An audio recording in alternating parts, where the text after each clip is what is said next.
Shalom sahabat Repa yang terkasih dalam Tuhan. Hidup bebas tanpa batas. Itulah semboyan dunia hari ini. Di media sosial, orang bisa bicara apa saja, melakukan apa saja, bahkan di dalam nama kasih dan toleransi.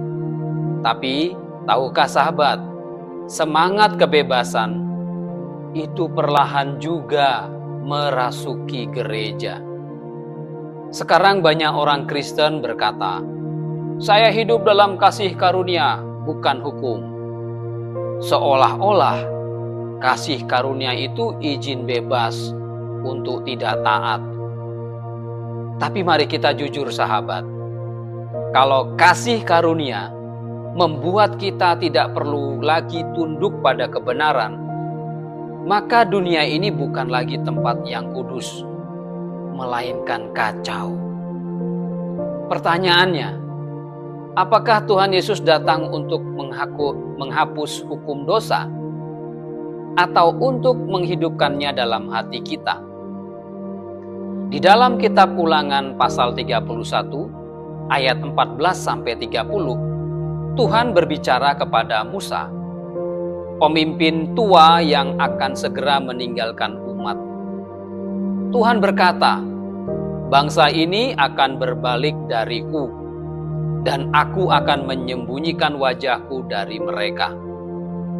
Wow, itu pernyataan yang keras. Tapi Tuhan tidak berhenti di sana. Ia memerintahkan Musa menulis sebuah nyanyian sebagai saksi. Sahabat, nyanyian ini bukan pujian yang lembut. Ini peringatan hukum dan kasih dalam satu nafas. Hari ini kita akan melihat bahwa janji Yesus bukanlah pengganti hukum Musa, tetapi penggenapannya. Kisah ini terjadi di akhir perjalanan Musa. Mereka ada di dataran Moab, di tepi sungai Yordan. Sebentar lagi mereka akan masuk ke tanah perjanjian. Seluruh generasi tua sudah mati di padang gurun.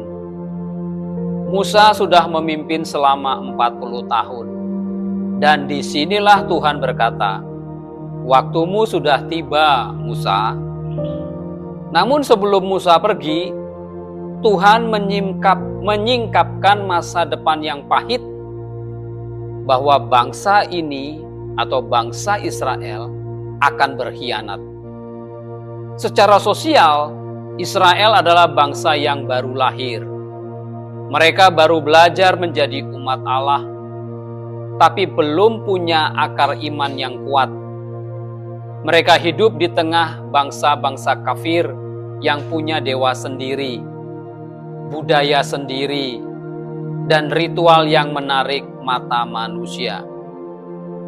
Menurut tafsiran Hermeneia dan Anchor Bible, struktur masyarakat Israel saat itu belum stabil. Tidak ada sistem iman yang mapan, tidak ada pusat penyembahan permanen, dan tekanan budaya sangat kuat. Teolog bernama Craigie menulis bahwa hukum dalam kitab Ulangan bukan hanya peraturan moral, tapi piagam nasional, fondasi eksistensi bangsa perjanjian. Jadi waktu Musa menulis nyanyian saksi, itu seperti konstitusi rohani yang mengingatkan bangsa Israel bahwa tanpa ketaatan, kalian akan kehilangan janji. Tuhan tahu mereka akan gagal, tapi Tuhan tetap memberi hukum, bukan karena kejam, tapi karena kasih yang ingin menuntun. Inilah kasih yang melindungi, bukan mengekang. Dalam teks Ibrani, ada kata kunci, ed, artinya saksi. Kata ini muncul beberapa kali di dalam ayat 19 sampai 21, menegaskan bahwa hukum dan nyanyian Musa berfungsi sebagai pengingat dan penuduh moral. Tuhan berkata, supaya nyanyian ini menjadi saksi melawan mereka. Artinya, firman itu bukan sekedar dibaca, tapi hidup, aktif, dan mengingatkan. Jeffrey Tigai menjelaskan, tujuan penulis kitab Ulangan pasal 31 adalah menciptakan ingatan kolektif bangsa agar mereka sadar bahwa Tuhan tidak pernah gagal. Manusialah yang selalu berpaling. Jadi, nyanyian Musa adalah monumen rohani. Ia berdiri di tengah sejarah Israel sebagai pengingat bahwa kasih Tuhan tidak pernah tanpa syarat moral. Teks ini juga memperlihatkan bahwa Musa tidak meninggalkan umat dengan kata manis, tapi dengan firman yang menegur dan membangun. Inilah kepemimpinan sejati, bukan memanjakan, tapi menyiapkan umat untuk tetap teguh di dalam iman. Sahabat, mari kita renungkan 3 ajaran teologis dari bagian ini yang menjelaskan pertemuan antara hukum Musa dan janji Yesus. Kasih karunia, yang pertama, kasih karunia tidak meniadakan kebenaran. Yesus tidak datang untuk menghapus hukum, tetapi untuk menggenapinya. Dikatakan dalam Injil Matius 5 ayat 17. Hukum Musa menunjukkan standar Allah, dan Yesus menunjukkan kemampuan Allah untuk menolong kita manusia mencapainya. Hukum menuduh dosa, kasih karunia mengubahkan hati. Semuanya seperti 2 sisi mata uang.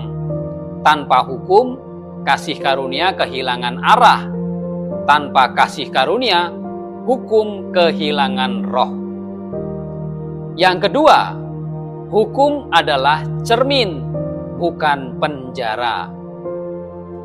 Musa menulis hukum bukan untuk menghukum, tetapi untuk mengingatkan. Hukum memperlihatkan kondisi hati manusia, tapi kasih karunia Yesus memberi kuasa untuk berubah. Inilah yang disebut transformasi batin, bukan ketaatan karena takut, melainkan karena cinta. Gereja modern perlu kembali ke prinsip ini. Kasih yang sejati selalu menuntut kepada kebenaran, bukan kompromi. Hal yang ketiga, janji Yesus menghidupkan hukum di dalam hati. Yeremia menubuatkan, "Aku akan menulis Tauratku di dalam hati mereka." Dan Yesus menggenapinya lewat Roh Kudus. Sekarang hukum itu bukan lagi teks mati, tapi suara Tuhan di dalam hati kita. Yesus tidak menggantikan Musa, ia menyempurnakan apa yang Musa mulai, membawa umat kepada perjanjian yang kekal. Sahabat, kasih tanpa kebenaran adalah ilusi, tapi kebenaran tanpa kasih adalah kekerasan. Tuhan Yesus datang untuk memeluk keduanya menjadi satu. Jadi, sahabat, hari ini dunia berteriak, hidup bebas tanpa batas. Tapi firman Tuhan berkata, bebas bukan berarti tanpa arah. Janji Yesus bukan tiket lolos dari hukum, tapi undangan untuk hidup di dalam kasih yang taat. Kalau hukum Musa adalah pagar, maka kasih Yesus adalah taman di dalam pagar itu. Tumbuh di mana kita bisa hidup bebas tanpa kehilangan arah. Hukum Musa menjaga, tetapi kasih menghidupkan. Kasih karunia bukan alasan untuk hidup seenaknya, tapi kekuatan untuk hidup benar dengan sukacita. Maka pesan hari ini sederhana tapi tajam. Pertama, kembalilah ke firman. Kedua, taatilah karena cinta, bukan karena takut. Ketiga, hiduplah kasih karunia yang aktif, bukan pasif. Itulah kebebasan sejati dalam Kristus. Bukan bebas dari hukum, tapi bebas untuk taat dengan sukacita. Mari kita tundukkan kepala dan berdoa. Tuhan Yesus, terima kasih untuk firman-Mu hari ini. Kami sadar, seringkali kami bersembunyi di balik kasih karunia, padahal Engkau memanggil kami untuk hidup kudus. Terima kasih karena Engkau tidak menghapus hukum-Mu, tetapi menuliskannya kembali di hati kami. Tolong kami, Tuhan, untuk mengasihi kebenaran, bukan hanya mengutipnya. Jadikan kami umat yang setia, bukan karena takut dihukum, tapi karena rindu menyenangkan hati-Mu. Roh Kudus, tuntun kami untuk hidup di tengah dunia yang kacau, menjadi saksi bahwa kasih dan kebenaran bisa berjalan bersama. Dalam nama Tuhan Yesus, Sang Firman yang hidup, kami berdoa. Amin.